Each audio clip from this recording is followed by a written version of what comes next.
अगर आपसे सवाल किया जाए कि क्या एक पिता अपनी बेटी से इतना नाराज हो सकता है कि उसकी जान ले ले, क्या पिता अपने उस बेटी को मौत के घाट उतार सकता है जिसे वह उड़ना सिखाया हो, जिंदगी जीना सिखाया हो, खेलना सिखाया हो, तो शायद आपका जवाब होगा न। लेकिन आज के इस केस को सुनकर आपका न भी हाँ में बदल जाएगा। हम बात कर रहे हैं राधिका यादव मर्डर केस की। पूरे केस के बाद अगर कोई सवाल अभी भी बाकी है तो यह है, आखिर क्यों एक पिता ने हैवान का रूप ले लिया और अपनी ही बेटी को मौत की नींद सुला दिया।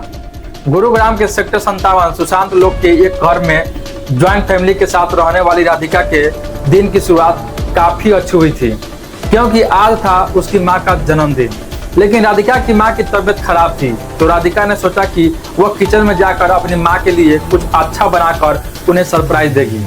वहीं सुबह के करीब 10:30 बजे राधिका के चाचा कुलदीप यादव अपने बेटे के साथ ग्राउंड फ्लोर पर मौजूद थे।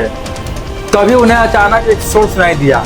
उन्हें लगा शायद फर्स्ट फ्लोर की किचन में कुकर फट गया होगा, जहां राधिका खाना बना रही थी। दोनों भागकर जैसे ही फर्स्ट फ्लोर की किचन में गए तो वहां का मंजर देखकर दोनों के होश उड़ गए। राधिका फर्श पर खून से लथपथ पड़ी थी।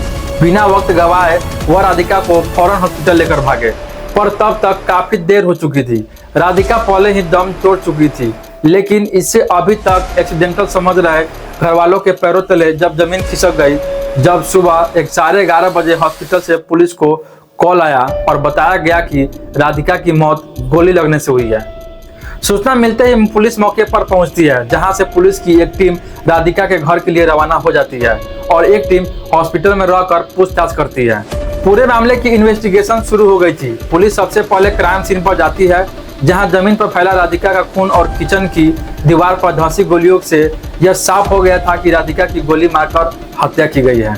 और सुबह घर में घुसकर राधिका को गोली मारना कोई आसान काम नहीं है और किसी बाहर वाले के लिए यह काफी मुश्किल था। पुलिस का पहला शक घर वालों पर जाता है, लेकिन जैसे ही पुलिस वालों ने घर वालों से सवाल करने शुरू किए तो घर वाले काफी अनजान बने हुए थे। पर पुलिस ने जब सख्ती से पूछताछ की तो सामने आया वह हैरान कर देने वाला सत्य। पूछताछ में पुलिस के हाथ लगा था कबूलनामा, और यह कबूलनामा किसी और का नहीं बल्कि खुद राधिका के पिता दीपक यादव का था। दीपक यादव ने अपने कन्फेशन में जो कुछ पुलिस को बताया उस पर विश्वास कर पाना काफी मुश्किल था। दीपक ने बताया कि कुछ दिन पहले मेरी बेटी के कंधे में चोट लग गई थी, जिस वजह से वह खेल नहीं रही थी। उसने अपनी खुद की एकेडमी खोली, जहां वह बच्चों को कोचिंग देती थी। जहां मैं गांव वजीराबाद दूध लेने जाता था तो लोग कहते थे कि तू लड़की की कमाई खा रहा है, जिससे मैं बहुत परेशान रहता था। लोग मेरी बेटी के कैरेक्टर पर भी उंगली उठाते थे। मैंने अपनी बेटी से इस एकेडमी को बंद करने के लिए कहा, लेकिन मेरी बेटी ने एकेडमी बंद करने से साफ मना कर दिया। यह टेंशन मेरे मन में बनी रहती थी, जिससे मेरी इज्जत को ठेस पहुंचती थी। मैं बहुत परेशान और तनाव में रहने लगा था। इसी टेंशन की वजह से मैंने अपनी लाइसेंसिंग रिवॉल्वर निकाली और जब मेरी बेटी राधिका यादव किचन में खाना बना रही थी तब मैंने उनके पीछे से कमर पर गोली मारकर उसकी हत्या कर दी।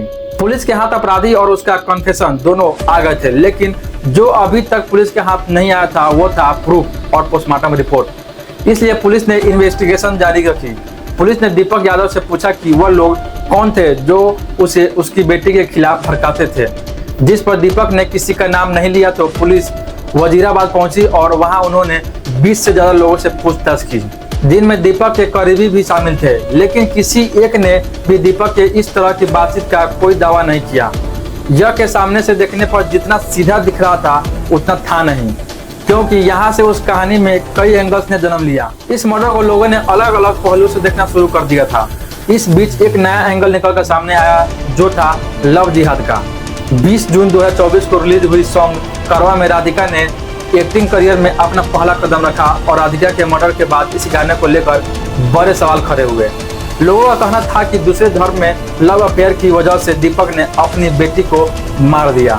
और इस सब की शुरुआत होती है तब जब दिल्ली में एक टेनिस टीम पंजाब टाइगर्स की फाउंडर तापसी पन्नू का शूट चल रहा था, जहां क्रिएटिव टीम में इनाम काम करता था। वहीं राधिका ने टीम को रीच आउट किया और अपना नंबर शेयर कर एक्टिंग से जुड़े किसी काम के लिए उसे मौका देने को कहा, जिसके बाद करवा म्यूजिक वीडियो के लिए राधिका को शॉर्टलिस्ट किया गया।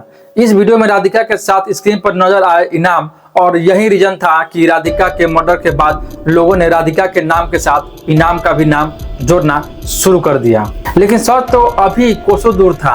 पूरे सोशल मीडिया पर राधिका और इनाम के रिश्तों को लेकर अफवाह फैलने लगी थी, जिस पर इनाम ने अपनी चुप्पी तोड़ी और सभी को यह साफ कर दिया कि राधिका और उसके बीच में बस प्रोफेशनल रिश्ते के अलावा और कुछ नहीं था।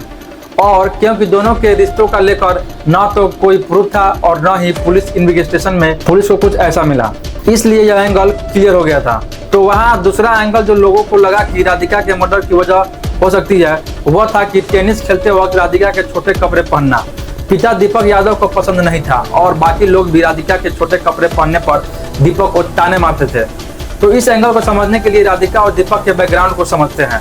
हरियाणा के गुरुग्राम में रहने वाले दीपक यादव पेशे से सक्सेसफुल बिल्डर थे।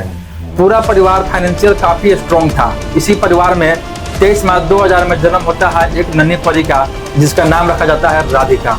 दीपक यादव ने बेटे की schooling Scottish high international school जैसे प्रीमियम स्कूल में कराई, जिसकी साल की ही फीस लाखों में थी।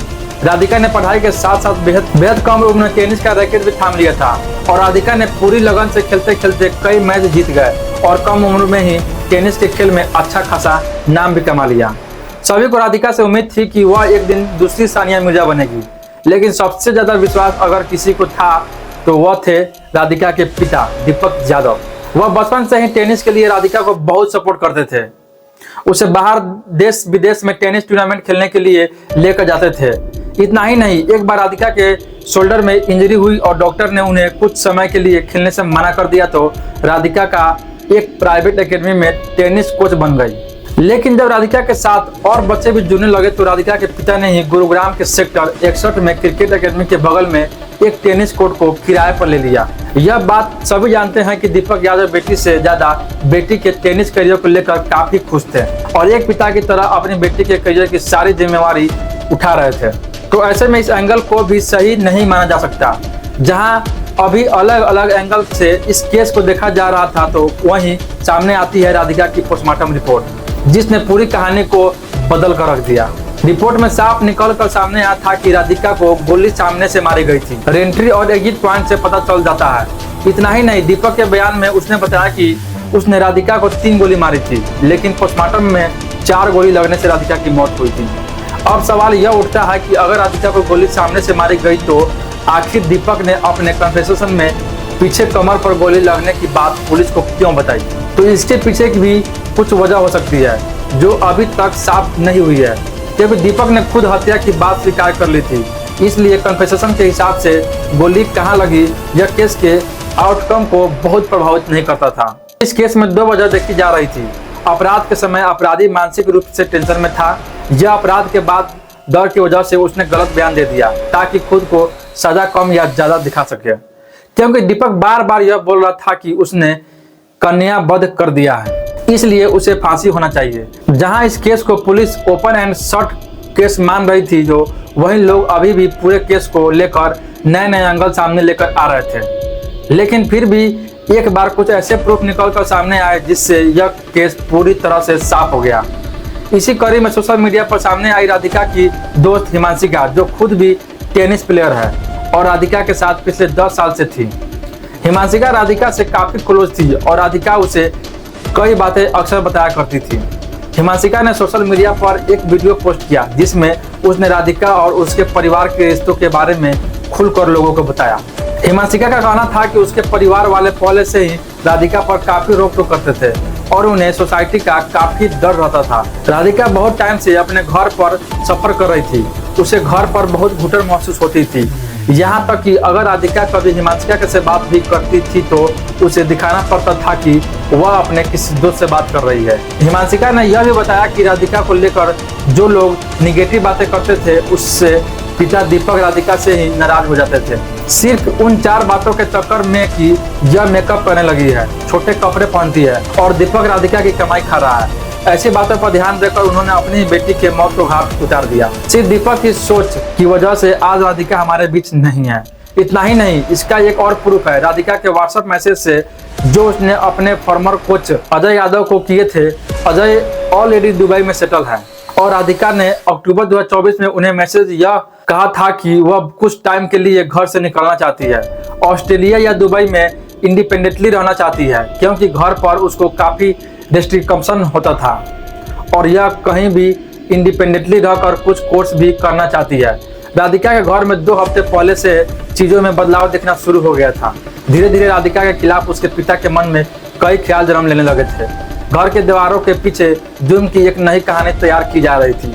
लगभग 2 हफ्तों से ही राधिका अपने पिता की बजाय अपने माँ के साथ टेनिस कोचिंग जाया करती थी। अगर देखा जाए तो राधिका का पहला एक्टिंग में इंटरेस्ट दिखाना, उसके बाद दूसरे देश में रहकर कई कोर्स करने का ख्याल आना शायद राधिका के पिता के लिए बर्दाश्त से बाहर था, क्योंकि राधिका से ज़्यादा राधिका के टेनिस करियर का ऑब्सेशन अगर किसी को था तो वह थे राधिका के पिता। पुलिस ने इस केस को एक ओपन और शॉर्ट केस बताया, जिसमें पुलिस के पास राधिका के पिता के कन्फेशन के अलावा कोई क्लियर मोटिव नहीं था। दोस्तों, जो होना था वो तो हो चुका है। हम सभी अदालत के फैसले का सम्मान करते हैं। फिर भी आपके अनुसार इस पूरे केस में क्या कुछ हुआ होगा, कमेंट बॉक्स में जरूर बताएं। अगर आपको हमारी मेहनत पसंद आई है तो वीडियो को लाइक करें, शेयर करें।